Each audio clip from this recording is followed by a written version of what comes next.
ہم نے دیکھا ایک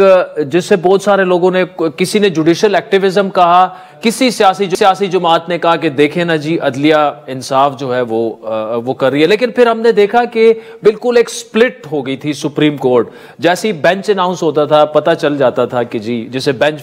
فکسنگ کا نام دیا گیا۔ پھر فاسٹ فارورڈ کرتے ہیں 26ویں آئینی ترمیم آتی ہے جس سے وہ بھی اگین سپلٹ، کچھ لوگ سمجھتے ہیں کہ عدلیہ کو مینیج کر لیا گیا، کچھ لوگ سمجھتے ہیں کہ نہیں جی اب آئینی معاملات کے لیے الگ کورٹ بن گئی ہے۔ آپ 2024 کو کیسے عدلیہ کے لیے کیا آپ کے نزدیک؟ بسم اللہ الرحمن عادل، اگر اس ساری سچویشن کو انالائز کیا جائے کہ وہ تین ایریاز ہیں۔ ایک یہ ہے کہ پاکستان کی سپریم کورٹ کے اندر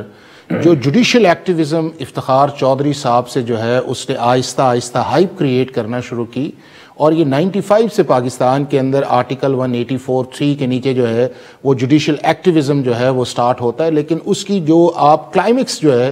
وہ آپ کو سٹارٹ ہوتا ہے جب افتخار چودھری صاحب ریسٹور ہو کے واپس پاکستان کی سپریم کورٹ پہ بیٹھتے ہیں، اور اس کے بعد آہستہ آہستہ یہ معاملہ جوڈیشل ایکٹیویزم سے نکل جاتا ہے جوڈیشل اوور ریچ کی طرف۔ اور جوڈیشل اوور ریچ کے اندر آپ کو پاکستان کی سپریم کورٹ کے اندر 10 سالوں کے اندر بہت سارے ایسے فیصلے نظر آئیں گے کہ جس کے اندر پاکستان کی سپریم کورٹ نے اپنی کانسٹیٹیوشنل جورسڈکشن جو ہے اس کو اتنا ایکسٹینڈ کر دیا کہ اس کے اوپر بہت سارے کوسچن مارک آئے۔ ایک کوسچن مارک اس کا یہ آیا کہ پاکستان کی عدلیہ آئین کے نیچے رہ کے کام نہیں کر رہی، اور دوسرا یہ کہا کہ پاکستان کی عدلیہ کا یہ کام نہیں ہے کہ جن کاموں میں جاتی رہی۔ اور اس کے بعد جو اگلی چیز آئی وہ اس کا کلائمیکس جو تھا